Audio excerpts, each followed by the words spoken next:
Hidup adalah sebuah roda realita, dipenuhi oleh manusia baik dan jahat. Seperti cahaya dan kegelapan, mereka selalu bergantian mengisi ruang. Smoking, tahun 2018.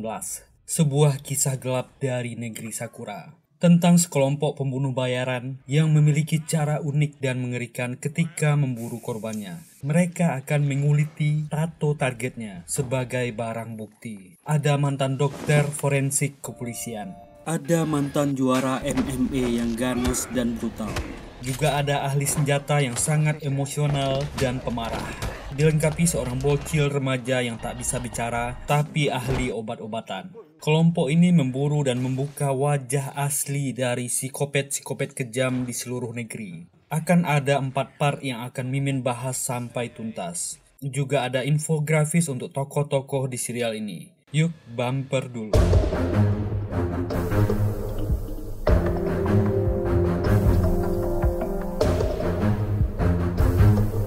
Di malam hari, di sebuah ruangan di lantai 2, beberapa orang pria bertemu dengan Pak Tua yang bernama Sabe ini. Sebuah tabung unik terletak di atas meja. Itu adalah kulit manusia yang dihiasi tato seorang Yakuza.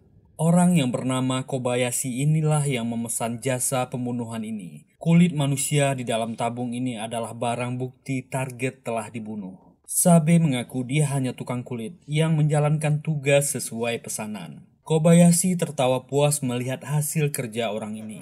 Anak buahnya datang, membawakan segepok uang sebagai pembayaran. Kobayashi menyuruhnya pergi. Sabe pun menolak uang itu. Ini tidak sesuai dengan jumlah yang dijanjikan. Dia tidak mau menerimanya. Kobayashi berteriak. Semua anggotanya mengerahkan pistol pada Sabe. Tapi orang tua ini tidak sendirian. Dia tetap tenang duduk sambil udut. Kenalkan Goro, mantan juara MMA. Seseorang masuk dari jendela. Hacho, seorang ahli senjata.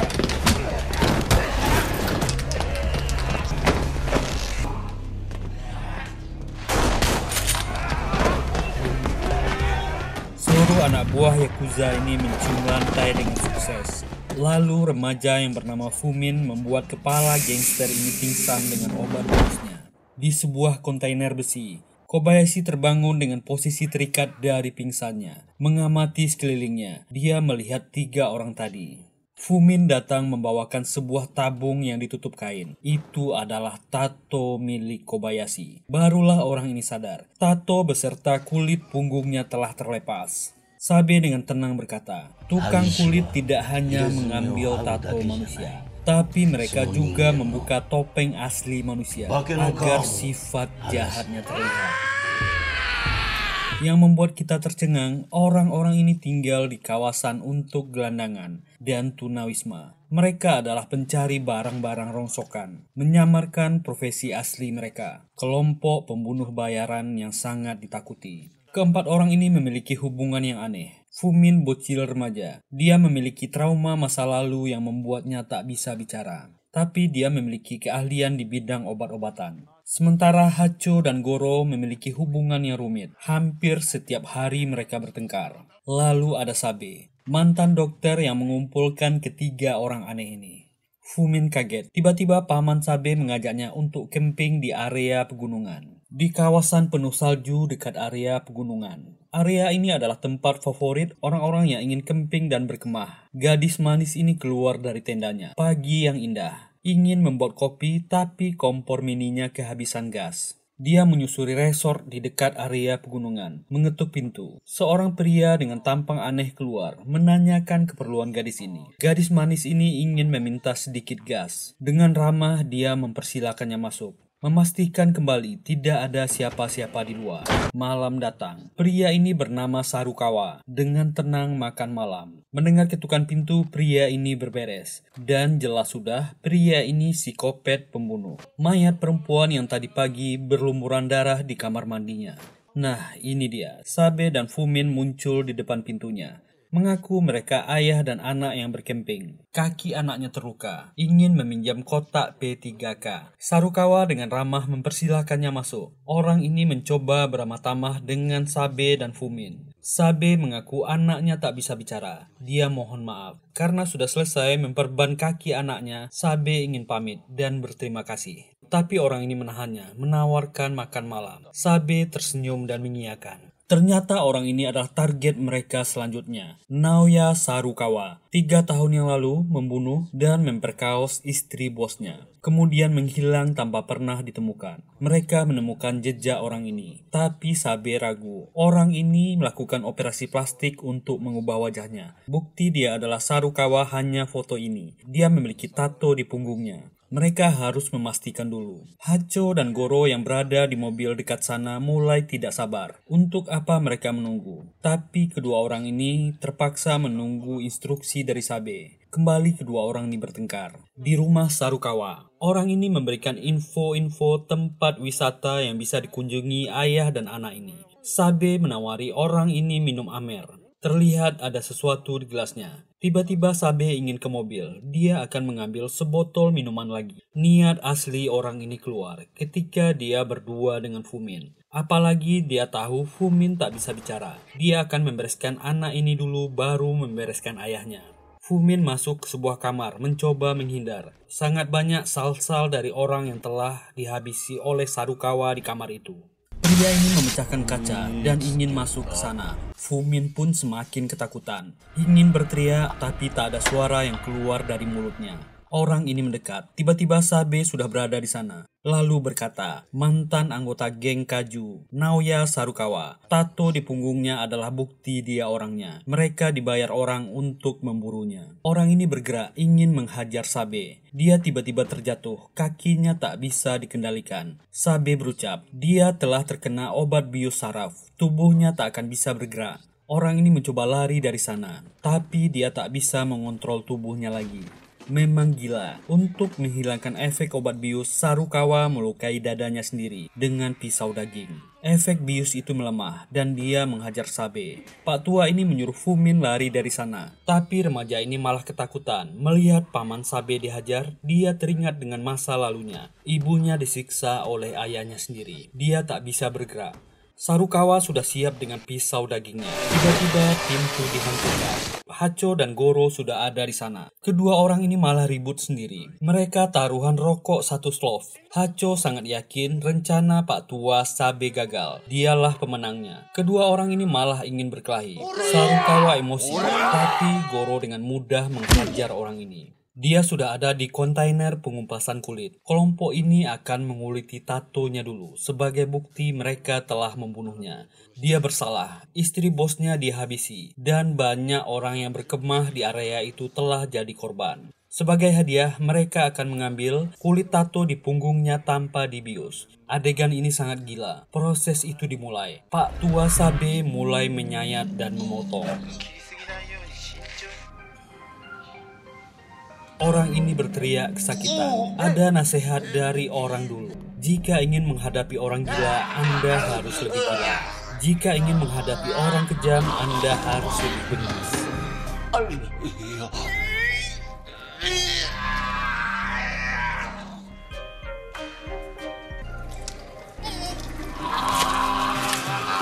Bagaimana teman-teman? Apakah adrenalin yang telah terbangkitkan? Gara-gara peristiwa tadi, Fumin terbayang masa kecilnya. Ketika ibunya menyembunyikannya di lemari. Ketika ibunya dihabisi dan dihajar oleh ayahnya sendiri. Fumin selalu bermimpi buruk setiap malam. Di sebuah kebun wisata stroberi, pengunjung di kebun ini boleh memetik sendiri dan membawa pulang hasil panennya. Kembali Sabe dan Fumin menyamar menjadi ayah dan anak. Pemilik tempat ini, Ikai Roji, menggerutu pengunjung sedikit hari ini. Dia dihentikan seseorang, ternyata itu Hacho. Orang ini tanpa basa-basi meminta sesuatu. Dia ingin membeli ganja. Ryoji berkelit. Dia tak tahu apa-apa. Tapi setumpuk uang di tas Hacho menggodanya. Dia ingin membeli dalam jumlah banyak. Ryoji mengajaknya ke belakang. Tapi Hacho menghentikannya. Lalu bicara, dia ingin dibawa ke belakang untuk dibunuh. Rumornya sudah banyak pelanggannya yang menghilang. Wajah orang ini berubah ketika Hacho menodongkan pistol. Nama aslinya disebut. Hacho mengaku dia dibayar untuk memburunya. Salah satu pelanggan yang dia bunuh adalah anggota geng besar. Orang ini memanggil temannya, tapi sudah dihabisi Goro. Dan kembali disemprot cairan kimia dari botol Fumin. Siapa sangka dua gelandangan ini adalah orang-orang berbahaya. Rutinitas mereka seperti orang biasa. Fumin menemukan orang yang babak belur di lorong. Mereka membawanya ke tenda. Hacho protes. Goro membawa orang asing. Goro beralasan Fumin yang ngotot ingin menolong orang ini. Sebagai mantan dokter, Sabe segera bergegas menolong orang yang tak sadar ini. Seorang pria muda sedang membersihkan lantai. Bosnya yang kurang puas dengan hasil kerjanya menendangnya dengan kejam. Ini adalah markas geng Yakuza Todo Kiri. Pria ini pemimpinnya. Ternyata tamunya adalah Sabe. Dan barang yang dibawa Sabe adalah sesuatu yang diinginkan sejak lama oleh bos Yakuza ini. Tato milik Yakuza pembuat masalah di wilayah itu. Hokuriku. Pria ini sudah lama menginginkannya. Si anak muda yang bernama Taiki sekali lagi kena hajar. Saat ketua Todo menanyakan berapa harganya, dia tercengang. Sabe meminta 10 juta tunai. Dia menyangka pria tua ini main-main dengannya. Apalagi Sabe mengejek reputasinya. Dia orang yang kasar dan kejam. Menguasai banyak wilayah tapi tak punya uang. Anak buah orang ini marah, menangkap Sabe. Ternyata ketua Yakuza Todo adalah target kelompok orang-orang ini. Goro dan Hacho sudah bersiap di bawah ruang penyiksaan. Sabe sudah terikat dan disiksa oleh para Yakuza ini. Todo mengejeknya. Dia merasa tak punya masalah dengan kelompok smoking. Tapi dia mencari mati jika berurusan dengan geng Yakuzanya. Dia bisa hidup jika bekerja dengannya. Tapi Sabe menolak. Todo menyuruh anak muda yang bernama Taiki untuk menghabisi orang tua ini. Anak muda ini gemetar, dia ketakutan. Todo akan membunuhnya jika dia tak melakukannya. Anak muda ini makin bingung dan ketakutan. Saat situasi makin genting, Hacho menembak kaca markas geng Yakuza ini. Anak buahnya segera melapor kepada bosnya. Mereka diserang. Semua anak buahnya segera turun. Hacho dan Goro masuk ke markas itu. Goro, si juara MMA, menghajar dengan brutal para gangster ini. Menanyakan di mana bosnya. Di atas, Taiki makin ketakutan. Dia makin dipaksa oleh ketua Todo. Dan dia terpaksa mengambil palu itu. Tiba-tiba dia menyerang bosnya sendiri. Pria muda ini memiliki dendam dengan bosnya sendiri. Kakaknya Shinpei lah yang membawa dia memasuki dunia Yakuza untuk bertahan hidup. Kakaknya menyuruhnya bertahan, menyuruhnya bersabar. Dia juga benci kepada bosnya. Ketua Todo orang yang kejam. Tapi perkataan itu terdengar oleh Todo Kiri yang kebetulan lewat. Dengan kejam orang ini menghajar Shinpei. Itulah sebabnya Taiki dengan brutal menyerang ketua Todo. Karena dia kurang pengalaman, keadaan berbalik. Saat ketua Todo ingin menghabisi Taiki, dua anggota smoking yang lain datang. Dia ditangkap dan dibawa. Taiki sadar, dia sudah berada di tempat aneh. Melihat bekas bosnya Todo, dia menjerit, bertanya apa yang terjadi. Ternyata kakaknya Shinpei masih hidup. Orang ini menjelaskan apa yang terjadi. Ternyata Shinpei lah yang menyewa kelompok smoking dan memohon untuk membebaskan adiknya. Walau biaya menyewa kelompok smoking sangat mahal, dia berjanji akan mencicilnya. Orang ini berjanji mereka akan bekerja berdua untuk menyelesaikan hutang ini. Sabe dan kelompoknya menghargai persaudaraan kedua orang ini. Kedua kakak beradik berterima kasih kepada Fumin yang membawanya. Adegan utama dimulai. Todo sadar dia dalam keadaan terikat. Sabe berujar, dosanya terlalu banyak. Mereka hanya menghukumnya sebelum kematian. Orang-orang gila ini meletakkan kaca di depan wajah Todo agar dia bisa melihat wajahnya sendiri yang menderita. Dan penyiksaan yang bikin ngilu pun dimulai.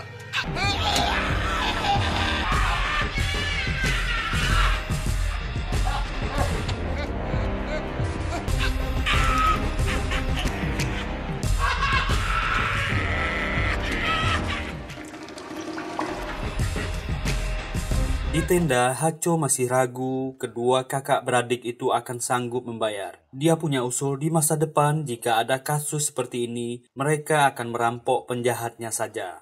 Masa lalu orang-orang ini akan dibahas satu demi satu. Saat melihat Fumin yang sedang bekerja, Sabe terbayang. Saat dia bekerja menjadi dokter forensik dulu. Saat akan mengambil sampel di sebuah rumah. Seorang suami menghabisi istrinya sendiri. Dan suami yang terluka parah berhasil diselamatkan. Dia mendengar suara aneh di lemari. Saat itulah dia menemukan bocah laki-laki kecil yang ketakutan di lemari. Itulah Fumin di masa kecil. Dan dia mengasuhnya sampai remaja. Sejak saat itu Fumin tak bisa bicara karena menyaksikan kekejaman di depan matanya. Dalam perjalanan pulang, kedua orang ini kembali bertengkar. Hacho memprotes Goro yang mengemudi terlalu lambat. Goro pun menghentikan laju mobilnya. Keributan tak bisa dielakkan lagi, menyebabkan seorang polisi datang, mengetuk pintu mobil mereka. Apa alasan mereka berkelahi di jalan raya? Hacho menjelaskan, ini hanya adu argumen antara sesama teman. Tapi ada bau aneh yang datang dari dalam mobil yang membuat polisi ini curiga, lalu meminta mereka membuka bagasi. Goro terpaksa membuka pintu mobil, dan Hacho menyiapkan pistol dari balik tubuhnya. Pintu dibuka. Polisi itu mengamati isi bagasi. Semuanya tampak normal, dan meminta mereka untuk kembali melanjutkan perjalanan. Petugas ini tidak sadar kalau mereka membawa tabung yang berisi kulit manusia. Keesokan harinya, Fumin dan Hacho sedang bermain sogi. Hacho bertanya, kenapa Sabe selalu pergi sendirian akhir-akhir ini? Goro menyangka Hacho mengalihkan perhatian karena dia akan segera kalah. Goro menyuruh Hacho fokus bermain. Hacho pun dikalahkan dengan telak oleh Fumin. Sore hari di pelabuhan sungai, Pak Tua Sabe sedang memancing. Dia sering teringat masa lalu saat dia bertemu dengan Fumin sewaktu dia masih bocil. Masa-masa kelam itu teringat kembali. Tiba-tiba dia dikagetkan dengan kedatangan teman lamanya, Matsudo, pensiunan gangster yang berjalan pincang karena salah satu kakinya tertembak peluru. Sebagai mantan Yakuza, dia tahu Sabe punya kelompok yang terdiri dari orang-orang hebat. Dia ingin meminta bantuan. Hacho yang sedang mencari Sabe melihat ada orang tua yang sedang mengobrol dengannya. Sabe pun pulang kembali ke tenda. Hacho bertanya kepada Sabe dengan siapa dia berbincang. Kemudian Sabe pun menceritakan obrolannya dengan Matsudo. Ternyata Matsudo ingin meminta pertolongan kepada Sabe. Matsudo menceritakan kalau dia sedang mencari kakaknya yang telah dimakan usia. Kakaknya ternyata tinggal di panti jompo yang terlihat normal. Tapi ada kegiatan yang mengerikan di sana. Setiap pasien diberikan suntikan narkoboy yang dicampur dengan suplemen amfetamin, membuat mereka kecanduan dan selalu menambah dosisnya. Itu membuat pasien tampak mati dengan wajar. Lalu mereka merampas semua harta benda pasien manula di sana. Matsudo memergoki dokter tersebut yang sedang memberi dosis obat. Dia diusir dari panti jompo tersebut dan diancam oleh security. Matsudo ingin mengambil kembali kakaknya dan balas dendam dan meminta bantuan. Sabe menolaknya karena Matsudo tidak akan mampu membayar anggota smoking. Cerita itu membuat pikiran para anggota smoking berubah. Goro pun bersuara, teman dari keluarga adalah teman kita juga. Akhirnya kelompok smoking memutuskan menyelesaikan masalah ini dengan cara biasa. Matsudo yang nekat ingin menolong kakaknya menyamar menjadi kurir, menemui kakaknya yang terbaring tak berdaya. Dokter yang menangani kakaknya datang. Matsudo menyerang dan mengancam dokter ini. Matsudo yang pensiunan gangster ini marah, menanyakan siapa di balik semua ini. Panti jompo ini rupanya disupport oleh kelompok gangster. Para gangster mendapat laporan ada kekacauan di panti. Mereka segera bergerak kembali ke panti jompo. Dokter ini kelihatan mabuk akibat Matsudo menyuntikkan banyak dosis amfetamin ke tubuhnya. Para gangster yang berjaga di sana segera datang dan menangkapnya. Mereka membawa orang tua ini ke lapangan kosong. Matsudo disiksa oleh para gangster ini. Mereka akan mengubur Matsudo hidup-hidup di lubang yang telah disiapkan. Para gangster ini mengejek Matsudo. Seharusnya dia bersyukur karena mereka akan mengurus keluarganya. Orang tua ini akan segera dihukum. Kelompok smoking tiba di panti jompo. Sabe berpura-pura akan menjadi pasien yang ingin menetap di sana. Security meminta dokumen pelengkap. Mereka masuk dan membagi tugas. Hacho mengawasi panti itu dari atap gedung sebelah. Sabe dan Fumin menemukan kakak Matsudo dalam kondisi parah. Ternyata di sana masih ada anggota gangster yang berjaga. Orang-orang ini menangkap Sabe dan Fumin. Goro bertemu dengan dokter yang mabuk akibat disuntik Matsudo. Goro mempesanya dan menanyakan keberadaan kakak Matsudo. Goro belum sadar Sabe dan Fumin telah dibawa. Radio berbunyi, menyuruh Goro berhenti. Sabe dan Fumin diculik dan dibawa para gangster. Anggota gangster ini membawa mereka ke lapangan terbengkalai tadi, menjatuhkan Fumin ke tempat Matsudo dikubur. Para gangster ini mengancam Sabe, menanyakan maksud kelompok mereka mengacau di panti jompolnya. Barulah Sabe sadar orang-orang ini sudah mengubur temannya Matsudo hidup-hidup. Keadaan makin kacau. Mereka akan mengubur Fumin dan Sabe di sana. Di saat genting, bunyi tembakan meletus. Ternyata Hacho, si ahli senjata, telah sampai. Dua anggota brutal kelompok Smoking menghajar para anggota gangster.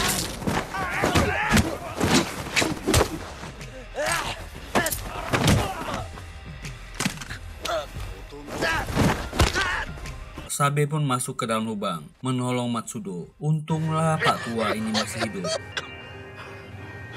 Balasan kepada para gangster ini adalah dikubur dengan cara yang sama. Mereka tak perlu lagi ada di dunia. Kelompok Smoking yang terkenal brutal ini melenyapkan para gangster ini dengan cara tak biasa. Ada susunan hierarki di antara para gangster. Kelompok ini mengancam Sabe. Mereka akan dikejar oleh bosnya. Sabe tak peduli siapa bosnya. Menghisap cerutunya, memberi arahan kepada Hacho.